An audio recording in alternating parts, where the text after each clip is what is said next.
Well, hello and a big warm welcome to Season 4, Episode 3 of the Jonny and Josh Show. What a pleasure to have your company. We're just a month into the season, already past, and yet so much to discuss. And thankfully, given that reality, I'm joined by my baseball brothers, the legendary sport pundit, Mr. Josh Chetwin, and the best producer in the business, Erik Jansen. Can't believe how nice I'm being, boys. It's no doubt, Erik. You have so much in the way of content for everybody to get their teeth into. I do indeed, because you and Josh will sort of like indoctrinate the masses about what's been happening in the month of April. Indoctrinate? JC, we don't indoctrinate. We're not a cult, for God's sake. Exactly. We can be. We're your friends. I mean, I've got 3 wives, but other than that, I don't think we're cultish at all. Well, boys, as you know, at the top of the show, I've always had a tendency to go down the sort of tarot card, biblical. I've decided just to change things this week. And I don't know whether this is something that's going to excite you or appall you. But I thought I'd mention that the month of April is a very special month for me. One, it's obviously the month of the birth of my son, Tommy, who turned 20 a couple of weeks ago on April the 15th, 20 years old. Big Tom, 6'5", about 102 kilos. Bit of a monster. But the excitement for me, since we were last on air, the last podcast that we did, is that we have celebrated, and I know America does this all the time, National Auctioneers Day. How about that? They've dedicated a day to us auctioneers. Now, I don't know if they include me. They probably are talking about the Bonhams and Christies of the world rather than the low-lifes like Jonny G, charity auctioneers. But we have our own day, JC. Do the pundits have their own day? Goldie, did you get presents? Did you know, like the auctioneer Santa Claus come and give you like a new gavel or something? The one that we know there isn't. There's no National TV Producers Day, Erik. There's no appreciation club going there, big guy. Well, I don't want it because that means extra work. So he'd have to cut the VT for that. And exactly. Well, as always, we want everybody to get involved. So a big up on our social media. We're obviously on Twitter, we're on Facebook, we're on Instagram, all those social media platforms that none of us understand or know how to use. But thankfully, you're all with it, guys and girls, listeners of the Jonny and Josh podcast. So use the same handle as always. Check out our YouTube channel. That's why I have to be on camera. That's why I've used the phone so that we don't miss out on my ugly mug appearing in all its glory. And apparently all our previous episodes, and Erik will confirm this, for the past 4 seasons are also there with timestamps, so you can rewatch some of your favorite segments. That's a bit of a stretch, Erik, the fact that people might have favorites. Well, hey, it's like that's the problem. We could just get rid of most of our waffle, right? And all the waffling that we do. You can't get rid of the waffle. The waffle's the best part. Honestly. Exactly, it's the highlight. I mean, if they don't want to watch favorite segments, they can, of course, always torture themselves with some of your selected baseball music tracks. I've got to say, Erik, given how bad the music tracks, the baseball-related music track you were playing in last season's podcast, this year you've upped your game, big guy. Our last podcast, I loved it. That was proper class. You made it sound like I composed or wrote the music. I'm just choosing it. It's like it exists. There's an editorial judgment involved with that. Okay, moving on. Okay, moving on to what? Oh, what a surprise. Erik wants us to move on because it's time for his trivia question. What have you got for us this week, big man? Well, this week were entertained with, of course, every week we are, with Shohei Ohtani. But this week, Ohtani missed out on hitting for the cycle, which he would have been the first pitcher on the mound who would have hit for the cycle. And he just narrowly missed out on a home run by like 2 or 3 feet in his last at bat. That would have, finished off his cycle. So never before as a pitcher ever hit for the cycle. But the thing is, Ohtani being Ohtani, he's already hit for the cycle anyways in his career. So it's not like he's missing out too much. But my question to you, gentlemen, is cycle related? What a surprise. Do you want to explain what the cycle is for anybody who may not be? You're absolutely right, Josh. I will let you. I shall allow you to. Oh, thank you, my liege. I appreciate the moment in the spotlight. I'm overwhelmed. Erik always throws to us when he's not 100% sure of the details. I know. I got to give you guys, because I don't like waffling like you guys. So I'll let you waffle. A cycle is hitting, and it doesn't have to be in this order: a single, a double, a triple, and a home run in a single game. And then a natural cycle is when you do it in sequence, of course. Right. So my question, my question to you, the trivia question of the week or the month, is which one of these four players is the only one to hit for the cycle? Okay. Amongst these four players. Correct. I'm going to give you four players. Three of them have never hit for the cycle, believe it or not. Only one of them has. So you have to choose which one of these four managed to hit for the cycle. Okay. Now, was it A, Barry Bonds? Or was it B, Albert Pujols? Or was it C, Mike Trout? Or was it D, Ichiro? Oh, I already know the answer. One. So only one of those four, but more incredibly, is three of those four have never hit for the cycle, despite their accolades of being amazing baseball players. Debatable for some of them, I guess, but I mean, if you understand the logistics of the game, it's not amazing at all. I've already got the answer. I'm totally confident. You can rewind to this very moment when I get it wrong. Okay, well, I love cocky Gouldy. He goes into a different home, and like the ego, new levels. The ego has landed. Exactly. We'll see how his cockiness prevails later on in the show. Okay. For those of you that couldn't hear the bell that never rings, that was Erik ringing a bell. It's the worst. Yeah, it's the worst bell ever. A proper bell. Please? Can you go to the local charity shop? They've got to sell something better than that, buddy. Somebody goes up picking it up. Look, I know we don't have a budget for extras, but that is ridiculous. No, it's a working bell. Moving on. Painful. Okay. Time for the news roundup, and first batter up is. The news roundup. Hey! Okay, well, so much to discuss what's happened around the league since our last show. Seems the writing is on the wall, sadly, for any A's fans out there. It seems now it is completely official. The Oakland Athletics leaving for Las Vegas. The process has started. Not surprising, the A's fans are as bitter as any. The stadium's an absolute disgrace to modern sport. The team this season are playing like a team who know that it's their last season. It's horrific. Fans are angry. Fans are disappointed. They've voted with their feet. They're averaging less than 9,000 fans a game. So at the end of the day, is it all just about the ownership, JC? Are they the villains of this piece? I mean, I'm going to go yes on that one. I know that you can make an argument that Oakland had the opportunity to step up, invest more than $850 million in order to make this happen. There were some lawsuits about the location and the process, but ultimately ownership has gotten so greedy. Unless they get the type of financial support, we saw this with your Braves, Gouldy, with sending the team out to the suburbs to take a better deal. That county is now in trouble because they spent so much money on the stadium. It's just not fiscally responsible. So I don't blame Oakland for stepping back from the precipice, getting as close as they can. The city of Oakland. Yes, I'm sorry. The city of Oakland for not stepping up with that kind of financial support because it has effects on everything. Really, ownership should be spending more money. I'm not surprised yet disappointed with Rob Manfred. We have to always remember the commissioner's role is basically to serve as an emissary for ownership rather than being some sort of in-between arbiter for the game. And this is a perfect example of that because Manfred's just basically been carrying water for the A's, in my opinion, where perhaps he could have pushed back. The biggest losers in this, right, are the fans in Oakland. You have to remember, this is a team that's about to move for its fourth time in franchise history. Started in Philadelphia, went to Kansas City, now in Oakland, probably going to go to Las Vegas.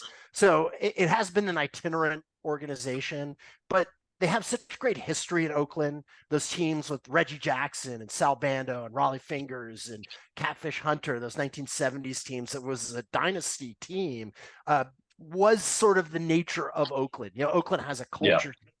And there was something that tied the players to the culture in that era that make it very special. So I think it's heartbreaking. I'm heartbroken for A's fans. And, ownership has obviously not put money into this team. I think they're, as time of our recording here, like 5-23 this year. I mean, the team is just shocking. And Erik, I mean, Josh references their rich history, and he's gone quite a way back for the history. I mean, even more recently with the likes of Mark Maguire and the success they had around that era, and of course, Moneyball. I mean, that was that great story that everybody, the Billy Bean story of this small franchise with small money, punching above their weight. They were sort of like everybody's favorite neutral team, if you know what I mean.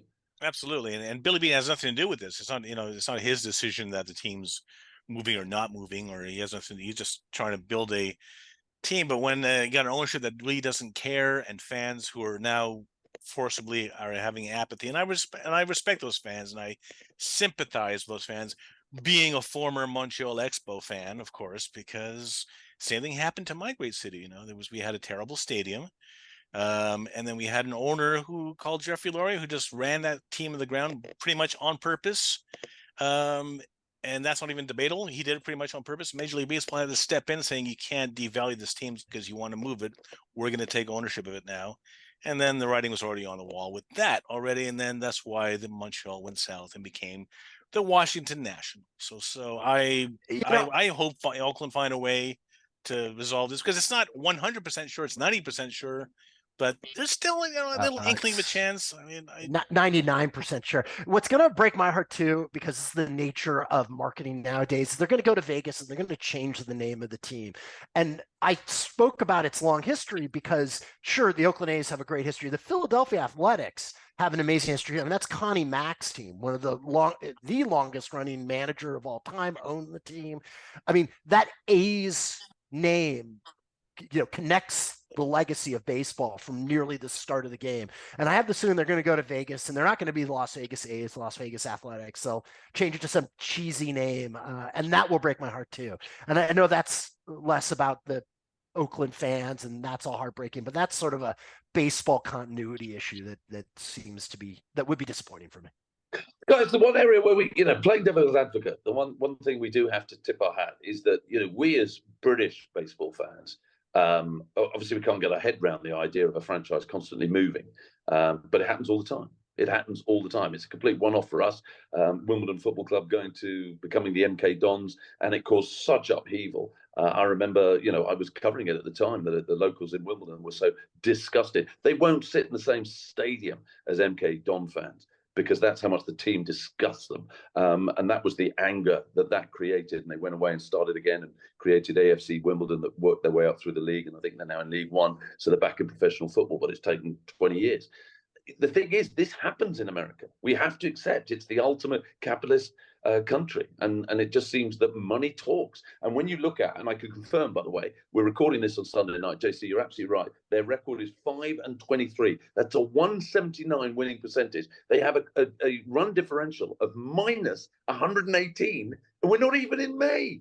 I mean, something has to change. But Goldie, you talk about the scars of Wimbledon, MK Dons. That happens with baseball as well too. If you're, and I know we're now so attenuated from it because the Dodgers have been in Los Angeles now for such a long time, but Brooklyn fans had such animus towards the Los Angeles version of it. They refused to go to games. There are all these stories of these Brooklyn fans. Giants were a little different when they moved from New York because they had been such a floundering team. So it'll be interesting to see whether some Oakland fans sort of migrate, actually not move to Vegas, but continue to support them. But I think there's going to be the same level of bitterness. So it does happen. I think that there is still a lot of hurt. There's a lot of heartache. Erik talking about his beloved Montreal Expos. It's hard to root for the Nationals. I mean, do you like the Nationals, Erik? Can't do it. It's not my hometown, and I didn't skip school on opening day to go see a Nationals game when I was a kid. I went to the Expos games. Yeah. So I think, there is pain when this happens. I think that, even if it's America, even if it's different, even if we're all about the Benjamins, all about the money, I still think that pain will still rise to the top. Yeah. Okay. Well, let's move it on. We're going to talk New Era Cat Company. Being a killjoy is the question asked. Just for an explanation for all our listeners out there, the Atlanta Braves started a fun home run celebration ritual with an oversized cap this season, but they can no longer celebrate with it after complaints from New Era, who did not manufacture the big hat being used by players in the dugout. So the question, JC, very simple: justifiable on New Era's point of view, or just simply party poopers? I think party poopers for sure. I mean, really, I know that New Era invests a lot of money in being the baseball cap of Major League Baseball. You go to any Major League Baseball park, they will have signage to that effect. But come on. I mean, seriously, there are so many of these type of home run. I mean, Great Britain baseball helped to push this to the next level. This was occurring last year. I think, there are definitely teams that were doing similar type of home run, things. But when Great Britain did the crown and the cape, I think that sort of brought it to the next level. I know that the Angels are doing it with a $2,500 samurai helmet. Have some fun with it, New Era. Don't take it personally. Offer an alternative. Say, okay, we'll do our own version. See whether you want that. Have a vote in it. This is how you alienate fans, by putting the money above the enthusiasm for the game. And if I were an owner of New Era, I would be thinking, okay, how can I have fun with this and bring in people to like my product more instead of trying to alienate? Here's the thing. Here's the thing. Now, I've been to the New Era factory in Buffalo, New York, and I did a piece on and it's a family-run. People don't know this. New Era started off as a family-run hat company in Buffalo, New York, and the current owner is like I believe third generation of the same family who started New Era Hat Company. So for such a family-run business, you think like, oh, that's fun. We're not that corporate, are we? Well, apparently they are. Yeah, Goldie and I went to the New Era shop in London many years ago. We did a bit there. Yeah. And we did some filming.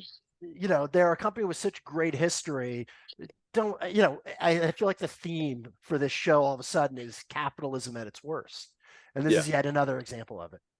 Yeah, I think it's that, losing that connection. And all they had to do, as you rightly say, is phone up the Braves, say, guys, this is great. This is hilarious. Obviously, we need to protect our relationship with the game. So let us make the big hat for you. Make it, and we'll contribute percentage of the profits to charity of your choice. But I mean, there are ways to do it, engage and be positive. To do this, just ban it because it hasn't got a New Era label on it. I mean, as you say, it's pathetic. It's absolutely pathetic. Okay, let's move it on. By the way, I think Toronto, didn't they have a home run jacket? They did. Actually. Yeah. The past 2 years, every time like any national, they had like a suit jacket that they got a tailor to make for them, and anytime anybody hit a home run, they'd put the suit on them as they returned to the dugout, and then they would stitch whatever country's nationality that player was from onto the thing. So eventually the suit was filled with pretty much every denomination of nationality that the Blue Jays had. But after 2 years, they said, okay, you know what, it's been fun, and the manager said, I didn't tell the players not to continue, but it's time now to not shelve fun, but let's concentrate on winning games instead of celebrating home runs. Because there were times where they, even when they were losing, like 14-3, they come back and put the jacket on in a losing cause, and it'd be like, there's a time and a place. Yeah. But hey, they had their fun for 2 years with that jacket. Good on them, but they're moving on. Moving on. Okay. Yeah. Big surprises up next. JC. The first one I want to mention, Paul Mitchell. We love Paul Mitchell, BBC Scotland, footy commentator, top boy, been a great fan of both the Channel 5 baseball show and this podcast as well. Paul's been in touch to say he was amazed that we didn't mention the Rays when we were talking about either tips to win the AL East or surprise package. I mean, I didn't mention them as a surprise package because there's no surprise. They're always good. You've said it before. They're the best run organization in baseball. So there's never any surprise that they're competitive. Am I regretting not choosing them as my team for the AL East? 100% I am. What's your thoughts about the Rays? Yeah, I mean, you look at their lineup and they don't have the marquee names, right? Like Yandy Diaz, Harold Ramirez. I mean, obviously they have Wander Franco, who is one of the great up-and-coming stars. And you think, okay, good, solid players. They do it in all facets of the game, though. You look at their pitching staff. You look at, you look at like Rasmussen, McClanahan. They've got players. But the problem is you get sort of starstruck by a team like the Yankees, right? Or by Toronto, where you're thinking, Guerrero and Bichette. and these guys are so great, or Aaron Judge. But year in, year out, they're in it. I agree with you, Goldie. Like, there was no way I was going to say they were a surprise. That would have been silly. And I just, they were up there in my determination as to who's going to win the AL East. I just chose one of the other two teams. And it's still insanely close. I mean, that division is amazing, right? As of the time of us recording this, every team in that division is at least 500. The Red Sox are in last place. They're 14-14. They have 4 teams with less than 10 losses. The whole rest of the major leagues, right? The other 5 divisions have 3 total. So this is, the Rays are awesome. They're going to be in it. But this is going to be a division that's going to be just a battle all the way through and through to the end. Well, I have to say, there was a bit of footage that I saw. I don't know if you saw this, Erik, that really did just stamp why the Rays are so great. And I think it was against the White Sox. The guy that, he ran out what was going to be a close out at first base. The pitcher made a bit of a mess of it. And then they completely switched off. People weren't covering the bases. And the next thing you know, the guy was on third. He got home to score a run. The guy on first made it to second. They just hustle. They do the basics so well. The small things. You talk about the lack of superstars, but they're not always trying to make the big plays. They're just making intelligent plays. And that just sums up the problems that the White Sox are having. They're surely, as a team, that I just scratch my head. How's a team that talented? As of tonight, and we're recording this on Sunday, they're 7-21 with a 250 winning average at the moment. They're already 9 games back of the Twins. How does a team with that potential play that badly? Yeah, it's heartbreaking. I mean, first off, they've had some injuries. I mean, I know a number of teams have had injuries, but, losing Makata, who's been out, Tim Anderson has been out. You lose a couple of your big stars and momentum starts to go a little south. But yeah, Luis Robert, he didn't run out of play. He got benched. I feel terrible for the managers. First year manager, Pedro Grifol, who's someone I know. I've known for many, many years, not close to him, but the agency I used to work for had, sort of worked with him. And so I'd see him at spring training every year. And this is a guy who's a lifetime professional coach. I mean, worked his way up all the way through. Such an impressive guy when you meet him, but you wonder to what extent he has the clubhouse now, right? You're a first-time manager, the team's struggling. He got thrown out of a game the other night, and I think that's probably because he was trying to really mix things up and get the White Sox going again. There's questions of whether the season's already over for them. I believe they have enough talent to still be competitive in what is an okay-ish division, but they're going to need to turn around things really quickly and really go on a run, and they're going to need players who are healthy. As of today, guys, they've lost their last 10 games. They are 0-10 in that last 10-game streak. I mean, that's even worse than the A's. Okay, well, let's talk about a more positive surprise of the season. I'm kicking myself. I mean, I think, Erik, you may have mentioned the Pittsburgh Pirates. Did you not? Who tipped the Pittsburgh Pirates to be the surprise dark horse? And I have to eat crow, Erik, because I was dismissive. I mean, it's early in the season still, but I didn't dismiss them, but you did, JC. I did. I know. I'll raise my hand when I'm wrong in the early going. We'll see how things play out. It's a long season. You regression to the mean, but still, I mean, what's amazing about the Pirates' performance is that O'Neal Cruz, who is probably their biggest young star, is out for the season. So we talk about injuries at the White Sox and them not being able to overcome it and giving them an excuse. The Pirates have had a major injury, and it hasn't impacted them at all. I mean, they've just continued to just beat everyone. Now, they've played some weaker teams at times, but man, Brian Reynolds has been great. I mean, it's just been a great team. Take us through why you love the Pirates so much, Erik. What was the? Well, actually, I admittedly, the person who convinced me was Tommy Gillespie, who is a scout for the Pittsburgh Pirates, and he sort of broke it down for me that David Bednar will be a force to be reckoned with. And look at it, I think he's up to 9 saves now at the time of recording, and just they're kicking ass. Those Pirates. Yeah, so thank you, Tommy Gillespie, for convincing me. You can't. The closer is not. You cannot be a top-notch team. I know, but with a good closer. But I mean, their offense has been solid. I mean, they've got. This is the thing: is that they've gotten production out of players you wouldn't expect to get production. With all due respect, so like Connor Joe a guy who is a bit of a journeyman, played with the Rockies. He comes in and you can slot him in the middle of the lineup. He's doing well. They just brought in Miguel Andujar, I think yesterday or the day before. Guy hits a home run in his first game. It's just one of those teams where everything's coalescing. I will be really fascinated to see whether they do regress to the mean or whether this is just sort of one of those magical years. And if it is, that's just so much fun, right? I mean, watching the Orioles, that's another team that actually has a lot more talent that you'd expect them to be in there, and they are. But those are really the two teams that I want to watch because I would love to see at least one of them win a division, because those are the type of teams that you really just love seeing chemistry rise the club above what you'd expect them to perform. No love for the Rangers. No love for Texas. Yeah, I think the Rangers too. I said the Rangers too. The thing about the Rangers, though, right? That's a high payroll team. So, you know, you have DeGrom, who again is injured now, but you have Corey Seager, you have Marcus Semien. I mean, the difference with teams like the Orioles and the Pirates, and you know, the Pirates just gave Reynolds a long-term contract finally, but these are teams that are low payroll teams. These are teams without big name stars. The Rangers, yeah, I mean, they're doing probably better than maybe we would have expected, but they've put in the money. They should be doing well. I just want to point out one surprise that hasn't occurred.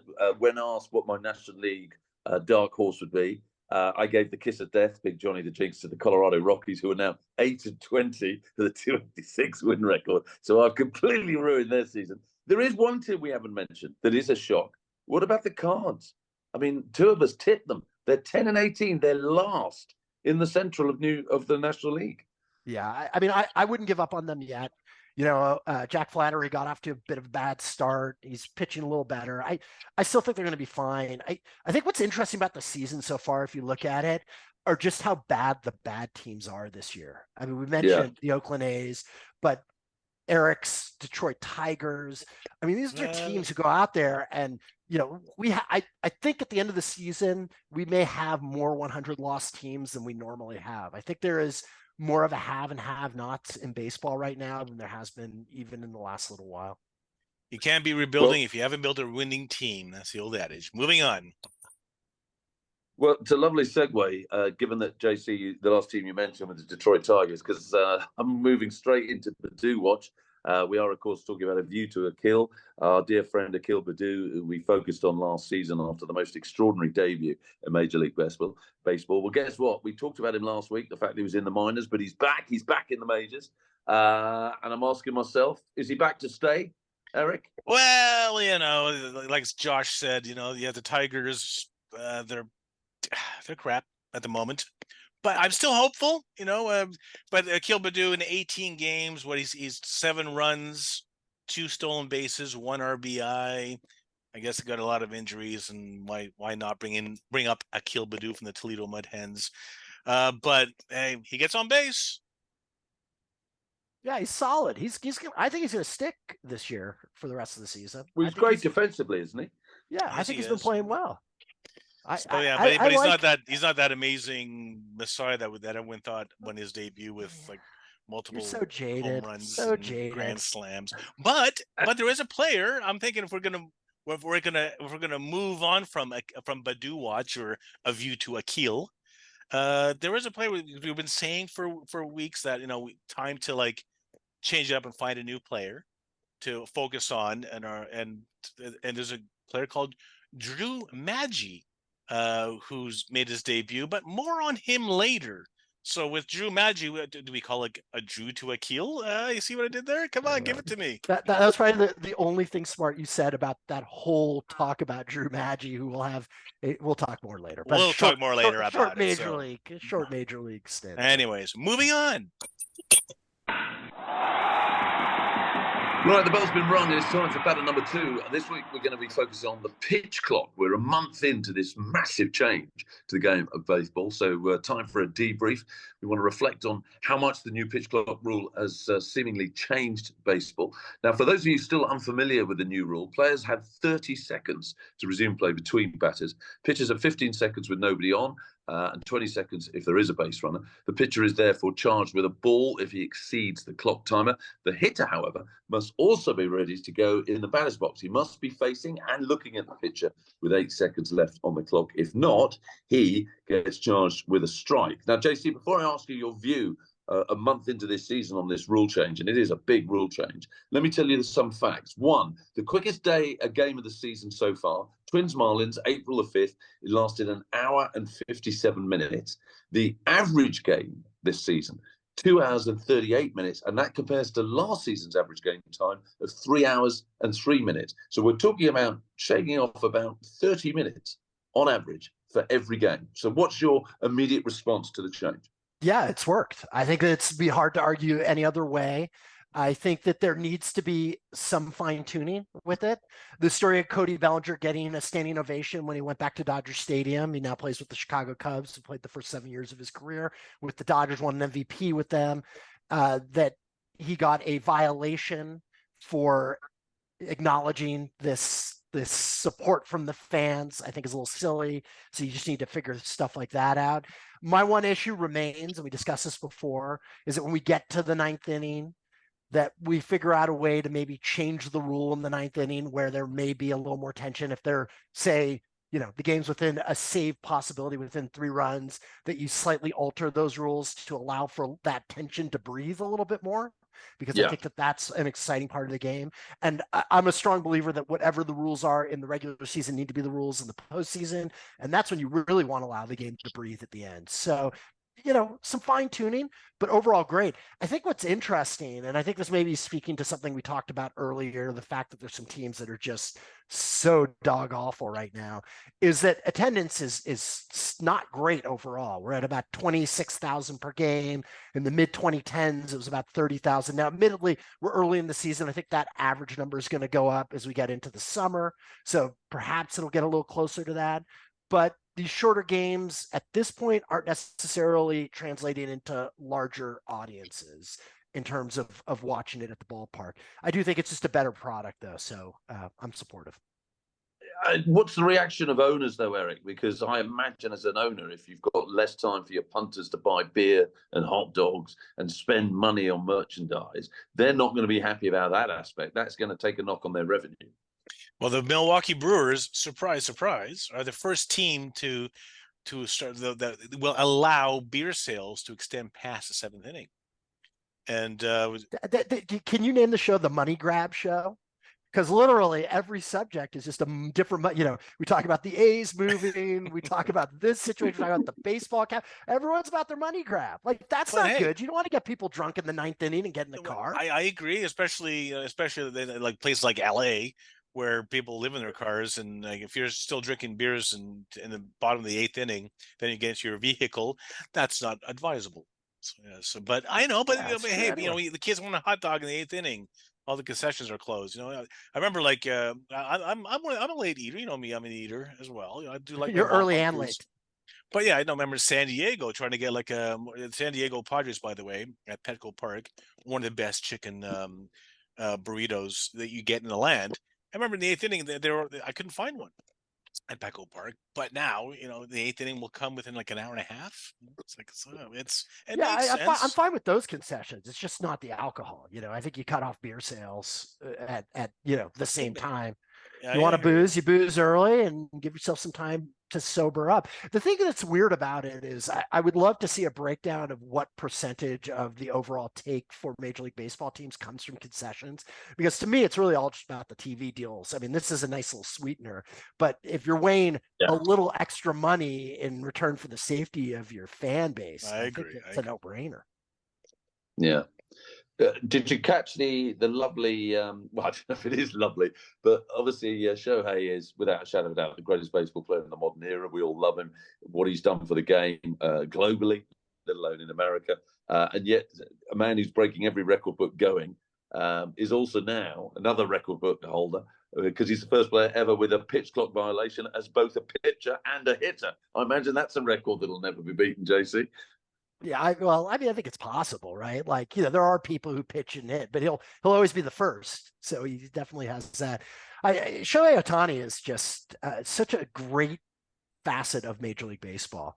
If you can't love Shohei Ohtani, you really shouldn't even be watching sport, let alone baseball. It's just so much fun. And it's going to be really fascinating to see in the offseason where he ends up. You know, if I were him, I would stay in Southern California. They had a picture of him throwing back east and on a rainy day. Like, I don't think that's Shohei weather. Like, I think he goes to the Dodgers. Maybe, you know what? Staying on topic, stay on topic here with the pitch clock. Let's rewind back to the World Baseball Classic. That at bat, Shohei Ohtani against Mike Trout.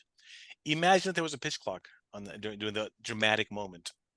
But it wouldn't have happened if you sort of follow my suggestion that in the late innings you create sort of a slightly different structure, because that was at the end of that game, right? Exactly. And I agree. Guys, I hate to be a cynic here. I hate to be a cynic, but you only have to look at the RFU, the ECB, all the big organizations that run sports in this country, and they introduce rules. The ability to also allow officials to adopt a common sense approach to the input of rules. It's non-existent. It seems everybody's a box ticker. And what you're suggesting is so eminently sensible. But why does it even require it to be written into the rule book? Just use your head in certain situations and use common sense. And everybody agrees. It's fascinating you bring up that point, Goldie, because there was another instance that we weren't intending to talk about that speaks to that this season. That was the Max Scherzer rosin controversy. Basically, he got kicked out of a game because he had some stickiness on his hand, but it was clear that it was because of rosin. And Dave Cohn, former Major League pitcher, sort of went through the fact that it's not uncommon if you use rosin, you have a certain amount of sweat, that it may seem sort of sticky. But it was sort of really this very narrow-minded following of the rules that led to a very uncomfortable situation. I've always been supportive of umpires and allowing them to, be in the game rather than going to robo-umps and stuff like that. But there have been so many instances of umpires doing exactly what you're talking about, being just robots in terms of how they follow things instead of being a little smarter and a little more low-key about it. And that may be an instance as well. But JC, as a man who knows more about world sport than many, and you've written books, and you are the ultimate pundit, do you find yourself sort of almost can't believe where we are now with this? Because for so long people were regaling about the mistakes that referee made, and he's only human. If only we could take that human element out, whether it was rugby, whether it's cricket, whether it's football, whatever the sport, whether it's baseball, NFL. And so we've introduced that technical side. We've introduced VAR. We've introduced TMO. We've introduced all these sort of supposedly faultless. It's a machine. It can't make a mistake. Yeah, they're making mistakes left, right, and centre. I only just noticed just the other day that what's the name of the governing body of world tennis? They're idiots, whoever they are, because they're allowing WTF, World Tennis Federation. Yeah, I think it's the World Tennis Federation. They've now got rid of in two of the majors. I think in Australia, maybe in France, the French Open, they no longer have humans doing the line calls. They're now using technology. They've actually got rid of the line judges. Yeah, but I mean, they had Hawkeye right for years, so they were doing that on close calls for a long time, and now they're just sort of taking it to the next level, right? To the next level, yeah. But this is my point, that the irony that even we as fans of sport have been saying this is the way we need to go because we need to get rid of the human error aspect to the game.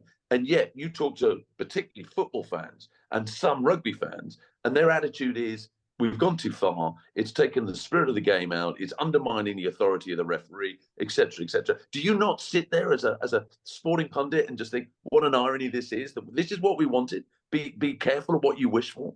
Yeah, I mean, it's damned if you do, damned if you don't, though, right, Goldie? Because we're talking about these umpires who are now feeling so boxed into following certain rules because they don't want to get it wrong. I think more than ever, the big problem is that it's so scrutinized that umpires are so scared of getting it wrong. There is a website that has like umpire scorecards now for Major League games, and they'll say what percentage they got right, what the biggest missed calls were, and what percentage that changed the game, so that it's nearly impossible to be successful as an umpire because you have so much pressure on you. So I don't know how to get it right, is the truth, because if you're very narrow focused, very nervous, you're going to screw up one way. If we go all the way to robo umps, maybe it's going to be screwed up another way. I don't know there is an easy answer for this, But I do think that giving umpires some leeway is a good thing. I totally agree. Don't take the emotion out of sport. That to me is a big part of the game. Is the emotion, and that's the human emotion. I'm just not as convinced as you guys. Like, I understand wanting to have the human element. That's always been my position. I think I'm actually moving towards the other direction. I think you guys have a better, because of VAR and just all the ridiculousness with that, you may have a better perspective, but there's some umpires who are just getting it. Angel Hernandez is just renowned. He's infamous for struggling as an umpire and calling balls and strikes. I think umpires, my issue is more that umpires are moving in the wrong direction, that they're actually trying to be a little bit more bravado to try and overcome the tensions that they're getting and the pressures that they're getting. And I think you need umpires that are willing to be human a little bit more instead of trying so hard to, out robot the robots. You keep coming back to Angel Fernandez. He's clearly a bugbear for you. Let's move on from this. Let's focus on Drew Maggi. You both said that we were going to talk a bit more about. Is it Maggi? Maggi. It's Italian. I know roots. Maggi. What is that, Italian? Yeah, he played for Team Italy 2017. 2017. Yeah, Jazz Chisholm played for Great Britain. He's not from Cornwall. Well, he's from a part of the British Commonwealth. Passport, All right, little bitter man. He's part of the Commonwealth. Hey, I was thrilled that Jazz was in our lineup. I was over the moon. I'm a huge fan. He's in half my fantasy baseball team. Anyways, let's talk about Drew Maggi, shall we? Okay. Well, talk about it. Okay. Well, what I understand, we've got all excited coming up to from the minors after 13 years. It was a great story, and then he draws a violation, doesn't he, in his first at bat? Yes, he did. I mean, he struck out at his first at bat. I mean, that's what I know. I love these stories. These pop up often. I mean, it's the ultimate Crash Davis story. And we've seen Bull Durham, right? The minor league grinder working so long, willing to go into their 30s. We have long chronicled how minor league players are woefully and inadequately paid. And then you go through all that and you get the chance to be in the big show. Cody Decker was a player who was like this. You remember a handful of years ago, he's now a bit of a media personality who had a similar length of career before finally getting to the major leagues. And it's just getting to the show is whether you are there for a long time, there for a short time. I knew a guy who had made it to the majors, and he tattooed the number player he was in the majors. So he has a tattoo with his number for what he is. I mean, you're it's like a link in history, right? You're yet another link in that history when you get there. So just getting there is amazing. Now he's gotten a couple hits in the big leagues. I don't think he's going to last a long time there, but forever. He's already going back. They've already sending him back. Yeah. So there you go. At the time of recording, that's how fast his career went. Drew Maggi, is that right? He's gone down? Yeah. Well, according to what I'm looking at here, he's been sent back to the minors. He's going back, hitting 2 for 6, so 333 batting average, and he may come up again. I mean, you never know. He may get a couple other opportunities, but I was with Gift in Gope, who I represented, who actually made the majors with the Pirates after a reasonably long minor league stint to become the first ever African major leaguer, and just being on the phone with the player when they find that out, it's indescribable. It's unlike anything else. I think in these people's careers, it's so memorable. And for Drew Maggi at the age of 33 as well. That's the thing. Let's give him his props that the old people like us can still do things. Well, maybe not us. You're nowhere close to 33, my friend. Guys, I think I'm right in saying in his first actual start, he did in the bottom of the 6th hit a 376-foot fly ball, which sadly center fielder James Outman caught at the warning track. So he was feet away from the ultimate first start. Well, we talk about these guys as like, they're not that great. They're just making the majors. You don't understand how great these players are just to get to the precipice of the major leagues, just to get those few at bats. Maggi was a great player at Arizona State. As mentioned, he played for Team Italy, was a successful player there, had a long minor league career. There are a lot of factors that lead into not getting that opportunity. I've known players who I played with who were amazing and just got blocked. So, they played a position where there just wasn't an opening at the major league level. They sat in AAA for that small window where they were at the height of their talents and just never got up. So it's not necessarily that the players in the minors aren't talented enough to play in the major leagues. It has a lot to do with politics and timing and luck. Yeah. Well, So and that's exactly the reason why I didn't play professional sports. Exactly that reason. Yes. Okay. Do you want to move us on, Erik? Yes, I do. So finally, in conclusion, Drew Maggi, Hall of Fame material? What do you think? No, okay, moving on. Maybe the Italian Baseball Hall of Fame. There you go.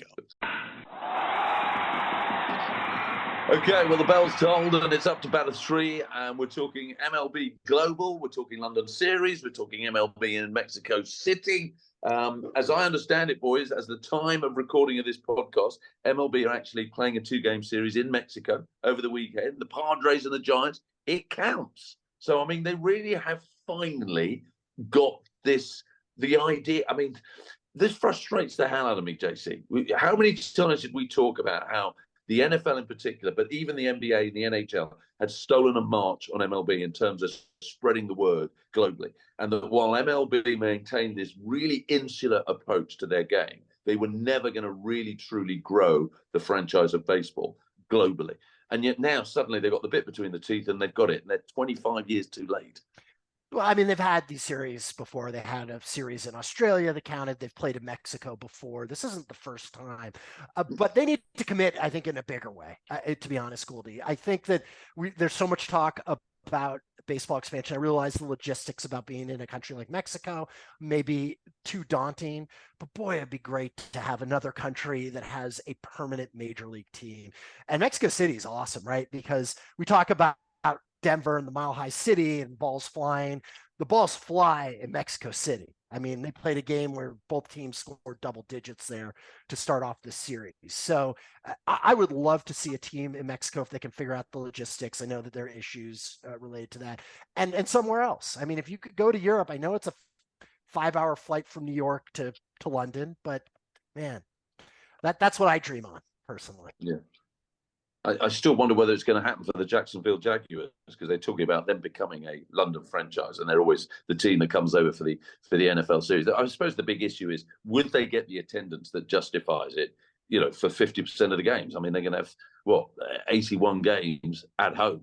Will they get the numbers? I mean, for 2-game series in London, you're going to fill it every time, no question. But can they justify it over a whole season? Yeah, no, I agree. I think NFL, it's a lot easier because of the number of games that you play, because of the nature of the week long for the travel.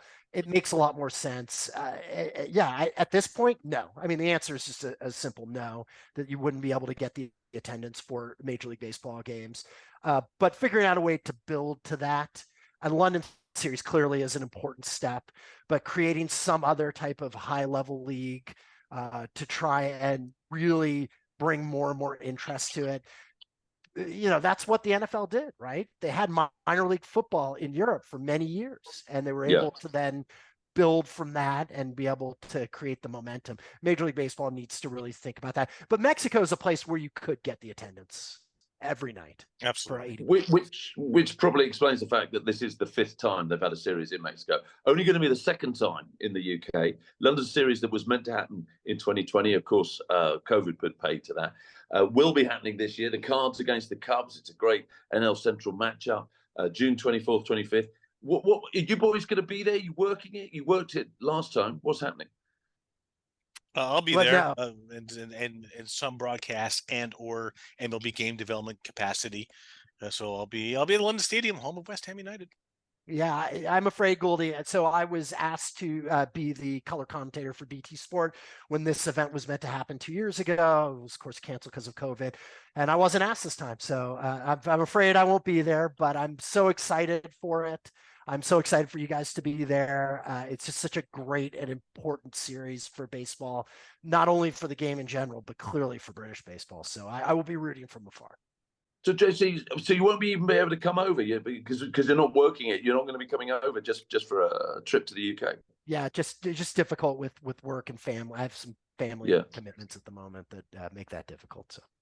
I'm so honored to do the first London series, the Red Sox Yankees, and so I will always cherish that opportunity. I mean, all the work we've done over the years, it's just all just been gravy for me. So I never would complain about opportunities. But I'm excited for the series, so I'll certainly be watching. Fantastic. Are there any conversations being had yet with more series, maybe 2024, 26? Do you know?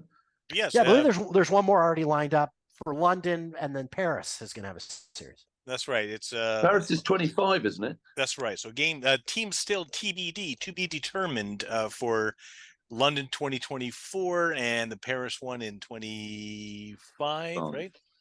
And then 26 back here in London. So okay. Well, at least, yeah. Who would be your dream matchup for the next London series? I go Giants Dodgers. That'd be fantastic. The fact that they're West Coast, I don't know, but that'd be my choice. I'd be quite excited at Yankees Mets. I'd like the idea. But you've already had the Yankees. I feel like you want to just introduce other teams. Well, yeah, but inevitably, if you're asking us for a dream matchup, then it's going to involve the team that we support. So for Erik, well, it's to make it more international. Toronto and anybody else, I guess. That's another option. I mean, if you want teams that have, a lot of British fans love the Florida teams. Marlins, Rays. I mean, I know it's not a sexy one from the standpoint of history, but you got some interesting teams there. And do you know what my ultimate matchup would be? Obviously, the Braves. Yeah, I'd like an interleague matchup, Braves v Angels, because I'd want to see Trout and I'd want to see Ohtani. Right, but Ohtani may not be there, right?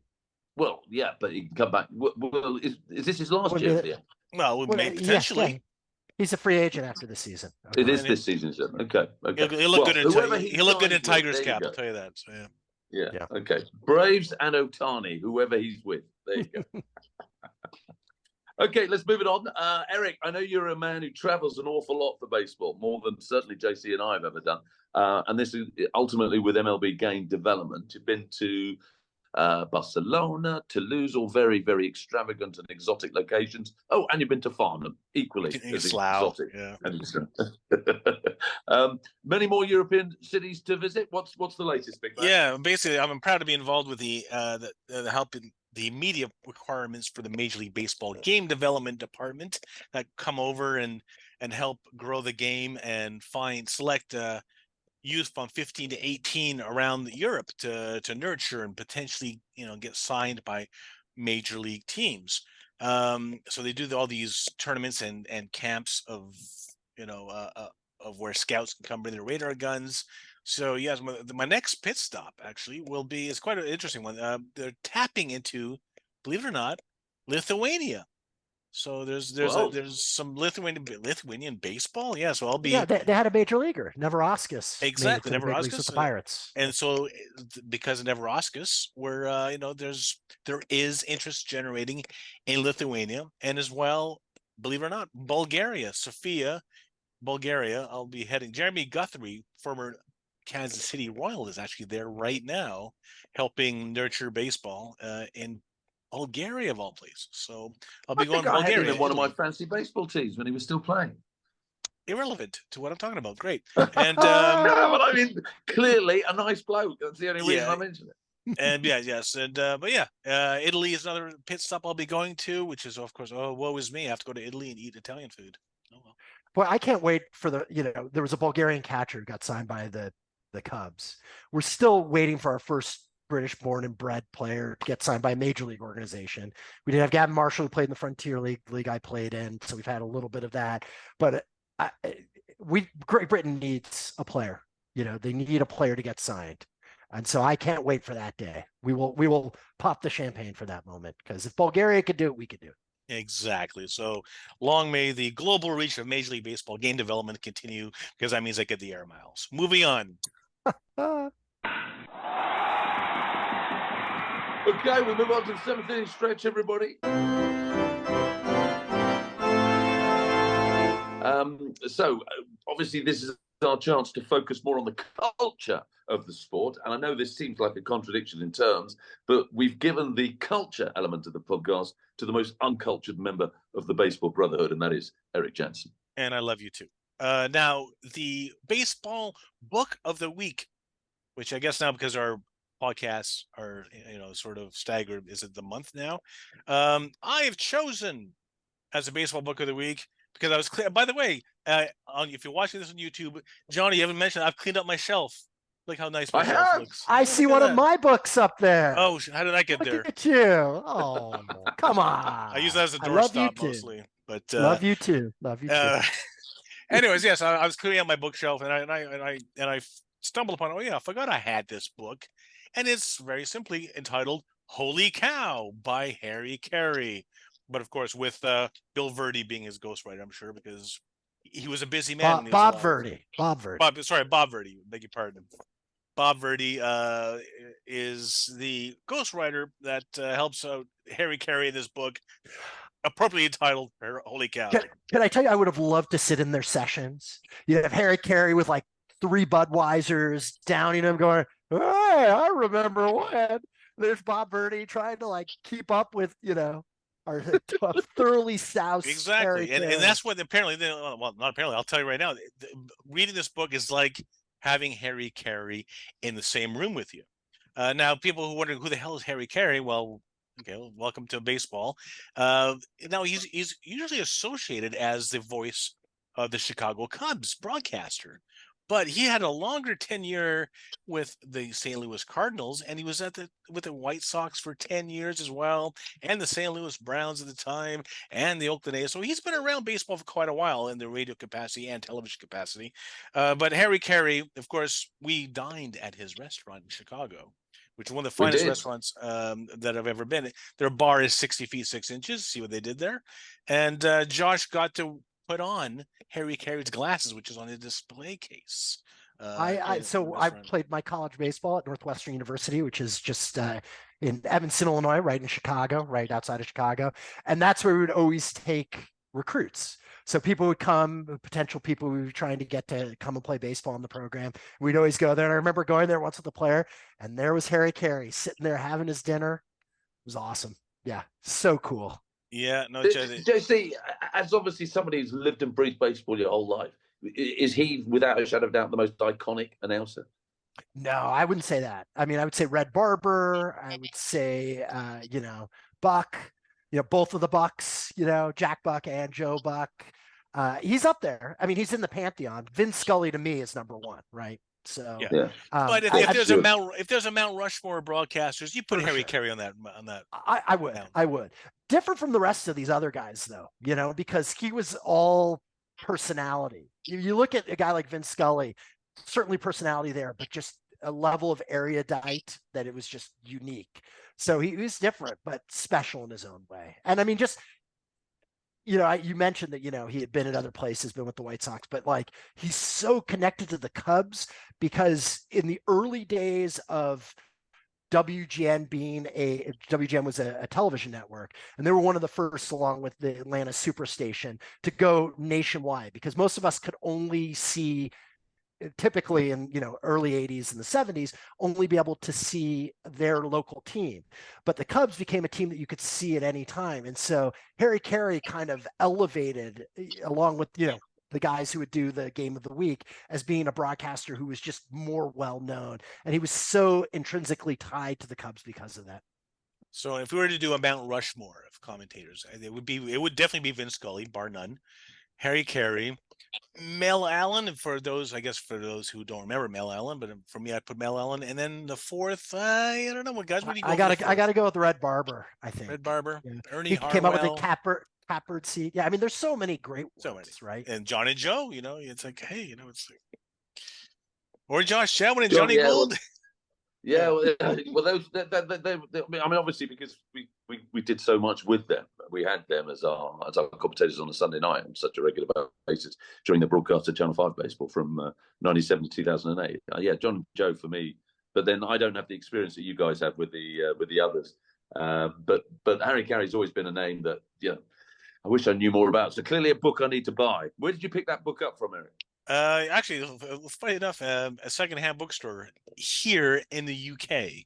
You can find these hidden Love that. gems. Or, of course, you go to Amazon and eBay and find them. Anyways, yeah, you can find it. Holy Cow by Harry Carey with Bob Verdi. Look it Brilliant up, stuff. put it on your baseball bookshelf, which is clean like mine. Okay, well, normally this cultural slot is nothing but positivity and humor and laughter and joy. But what you're about to focus on is unbelievably sad. And that is Well, the news. yes. Is it not sad? This is Of course sad. it is sad. The Now, passing of, rest in peace, the lovely Jerry Springer. Jerry Now, Springer. what is the baseball reference to Jerry? Well, Jerry Springer, love him or hate him, he pretty much invented, shock television with like throwing chairs and having, my pregnant daughter married a dog or something, and but he had, he had an interesting life. He was his parents fled from Nazi Germany to London, and his mother was pregnant with him. And during an air raid, they went to Highgate Tube Station, and Jerry Springer was born on the platform of Highgate Tube Station. Not sure if there's a plaque there for Jerry Springer, but maybe there should be. Who knows? The thing about Jerry Springer, he has a great story. It has a baseball connection. That sort of Jerry Springer became one of the biggest baseball fans ever. Why? Because after he left England at the age of 5, they moved to New York during the war, and then at the age of 5 or 6, he said he went to school, and his mother, he had a British accent, and he got picked on in school, and he got beaten up for having an English accent, and his mom would dress him with like schoolboy, like Eton shorts and high socks and all that, and he'd just be picked on in the street, in the Bronx, streets of the Bronx and all this. Then one day his mom bought him a Yankees shirt with number 8 on it, Yogi Berra, number 8 in the back, and no one beat him up ever after that. Everyone respected him. He goes, "Oh wow, you're a Yankee fan." He had no idea what he's wearing, but he realized, wow, this shirt is not getting me beat up. So he became the biggest Yankees fan, and apparently he was obsessed with baseball memorabilia, and his house is like a museum of Mickey Mantle memorabilia. He was obsessed with Mickey Mantle. So who knew? Jerry Springer, big baseball fan. Yeah, rest in peace, Jerry Springer. He also had a connection to British baseball. He had come over, most likely probably to see family, to the UK, and was in Essex, of all places, and ended up umpiring a game. This was a number of years ago. He came in and was sort of a pinch umpire, did the bases. I've seen photos of him calling someone safe. And by all accounts of people who were there, it was just a lovely human. I saw him talking about his show and the reality shock stuff. And one of the points he always made is that he really wanted to emphasize that he never felt that he was better than any of these people, that this was just a reflection of one aspect of humanity, and that, he had respect for all these people, even, the trailer park folk and all that sort of stuff, the caravan folk.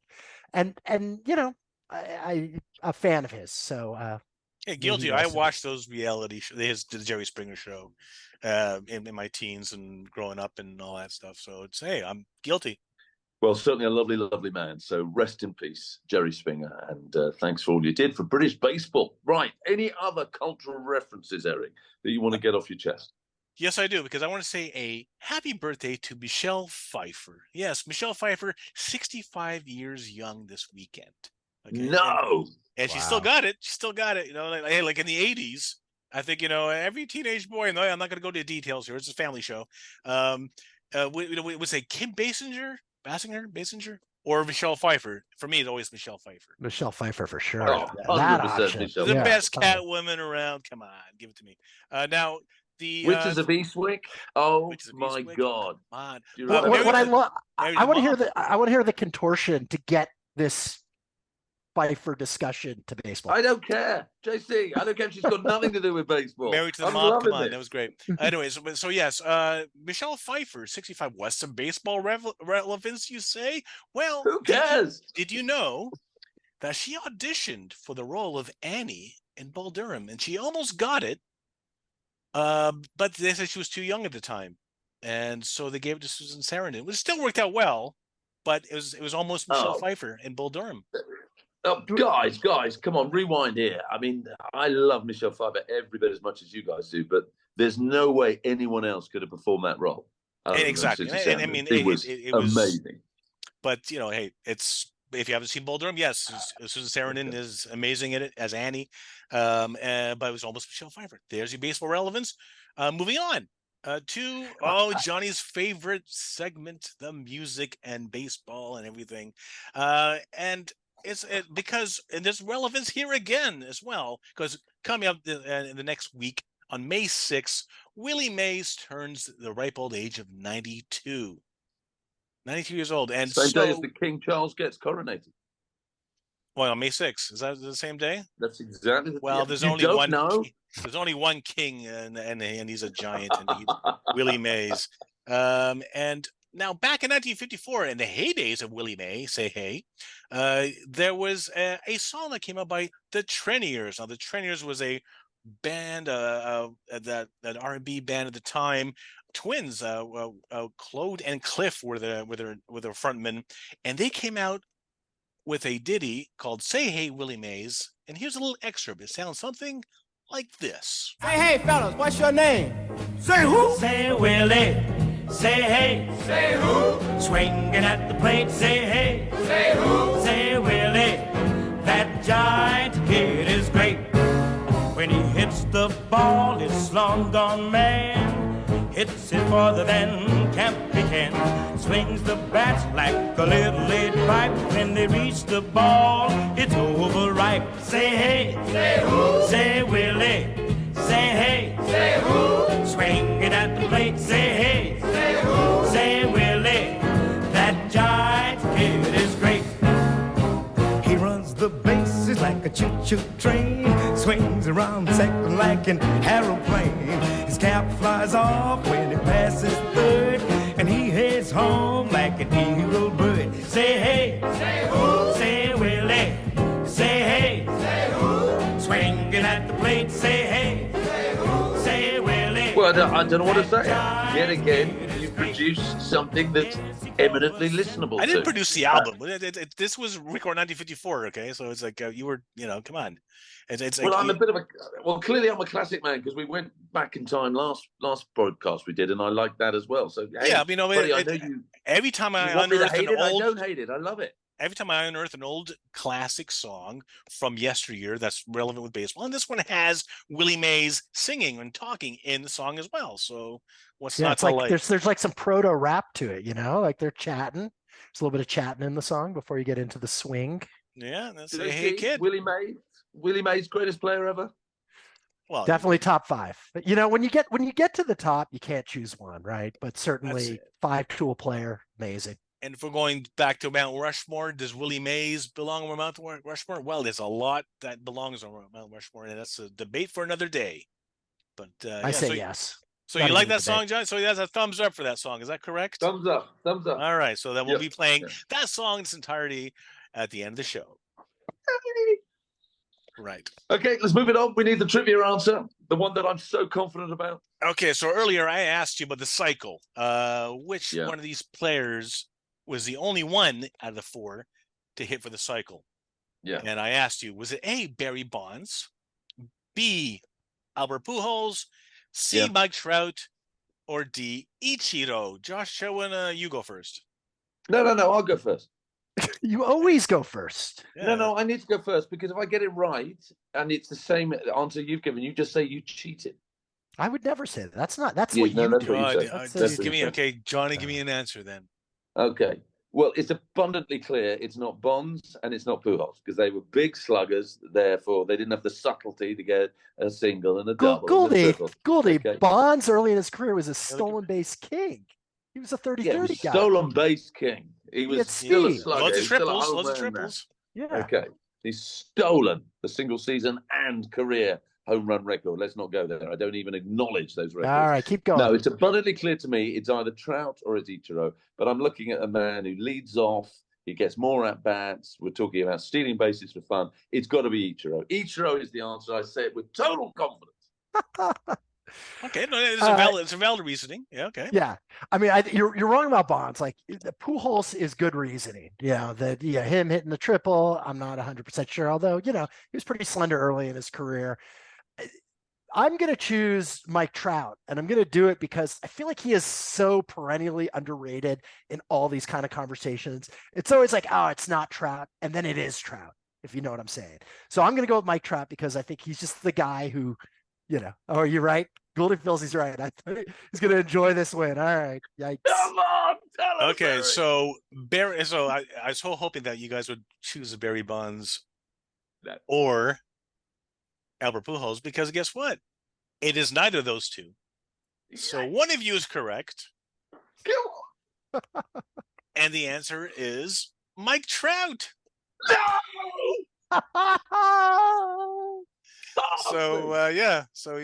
What is this? You say you cheated? Yeah, okay. Yeah. I resign. But anyways, it's one reason. It's amazing that there are other chunky players out there. Miguel Cabrera, for example, has never hit for the cycle as well, which is surprising because he in his earliest career he was a speedster. So I'm not interested. Let's move on. Let's finish the podcast. Take your ball and go home, Gouldy. Okay, now this is a point of the program where I'm meant to big up all our social handles. I'm meant to point at the bottom of the screen. Again. And quite frankly, I don't care if you don't check us out on Twitter, Facebook, Instagram, YouTube. What are you going to see? You're going to see Josh getting it right, me getting it wrong. So no interest whatsoever. If you're really into North American sport, my suggestion is don't listen to the Jonny and Josh podcast. Just listen to the Nat Coon show at the NC show. Much better. I know it's about NFL. It's got nothing to do with baseball, so that's a slight problem. But hey, that's what I'm suggesting. Now, Erik wants to promote a watch party. So I have no idea. Maybe we're getting sponsored by Timex. What's the story? I see what we did there. Once again, there's a watch party. Actually, I've already forgot when. What's it say, Jonny? What is it? Oh, you want me to look at the script? I don't have the script in front of me. Well, maybe you want to change your decision about Mike Trout and each other. He wants to bend time to make it work for you. Okay. The London MLB UK Community Watch Party is happening on the 13th of May, 6 p.m. at the Home Run House in Westfield, which, of course, we've been to, Erik. They have batting cages there, chicken wings, Philly cheesesteaks, beer, apparently, and root beer, which is one of my favorite. Hashtag MLB Meetups UK. Doing a great job getting baseball fans together. So if you're around, if you could get down to Westfield in London, and the Home Run House, 6 p.m. till late, 13th of May. So sadly, I will not be at that watch party because I'm off to Finland for almost a month for the World Ice Hockey Championships. So wow. I'll be back at the end of the month. I love you, Erik. Most people are name droppers. You're not a name dropper. You're a gig dropper. I'm a gig dropper. So it's like, I'm doing this gig. I get to be here. But no, it means sadly I'm not at the watch party on May 13th and hanging out with my baseball peeps and drinking beer. So next week I'm playing in a fun curling tournament with my daughter for the first time. I didn't ask. So yes, Gouldy asked. So I play with my daughter, my 12-year-old daughter, and I will play in a fun tournament next week with two other players. And how are you going to feel when she kicks your ass? We play together in a league, so we won regularly. That's great. She's not bad. It's a lot of fun. It's fun to. So you play as a team rather than against each other. Yeah, you play as a team. It's a 4-person team. That's the way what it works. Okay. We'll get Jonny on the ice one day, Josh. Yeah. Oh my God, that would be so much fun, Erik. I'd like to see you slide. I'd have a go, but it'd be like the bat race all over again. So. We had a little discussion offline about the bat race this week. We'll discuss this next show about the bat race, and apparently some new footage has been unearthed. Yeah, it's like the Zapruder films. Yeah, exactly. I feel like the grassy knoll proves the point. Yeah. More to be discussed next show, which hopefully I might do it from Finland with you guys. You never know. So, but until then, I'll see you guys end of May. Safe travels, E. All right. And Jonny, what are you doing? Please make it short. Oh, I didn't know that you were interested. You're having a little curling love in there, excluding me. You lose. You're the sorest loser ever. No, I'm not a loser. I just feel unloved. I'm not involved in your little curling loving. You don't want me to come and get my broom out and have we said we wanted to get you. Stopped paying attention. You were getting your rocks off. Yeah. We know you weren't paying attention, but we invited you already. Well, I don't want to come. Okay, there you go. I'm not interested. There's a curling rink in Preston. Fantastic, guys. As always, an absolute joy, even though clearly the trivia question was wrong. We move on swiftly. We will hopefully be back in about a month's time. So thank you to everybody. Thank you to my baseball brothers. But most of all, thank you to us, to you guys, the listeners, for listening in on Season 4, Episode 3 of the Jonny and Josh podcast. Stay well, enjoy the baseball, and we'll be back, hopefully, with you in about a month's time. And we leave you with the Triniers. Oh, good point. We leave you with this. Willie Mays music, and it's good.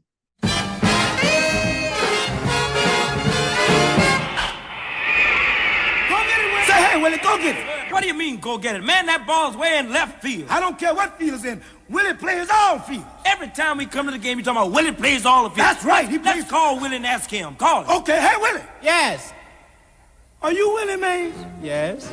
Whose ball was that? Why was it? In left field. Well, that's Irvin's ball. I told you that. Every time we come to the game, we got to talk about it. The next time I'm going to sit in the grandstand. Say, hey, fellas, what's your name? Say who? Say Willie.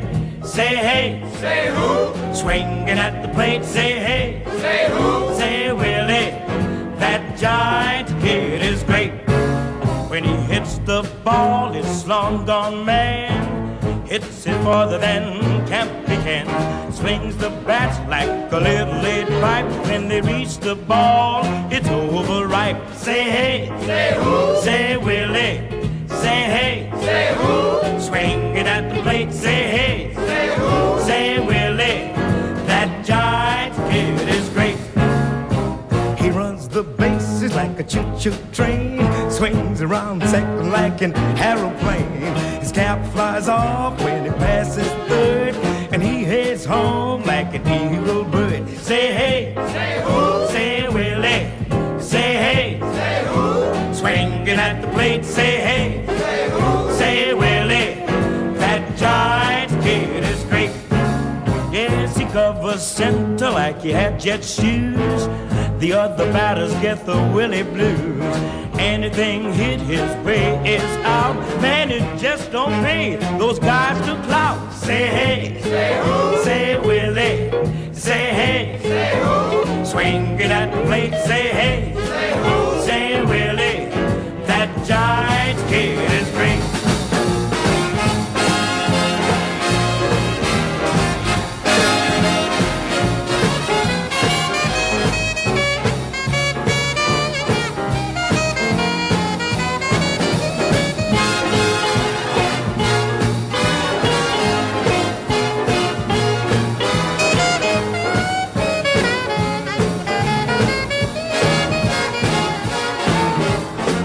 Willie served his Uncle Sam.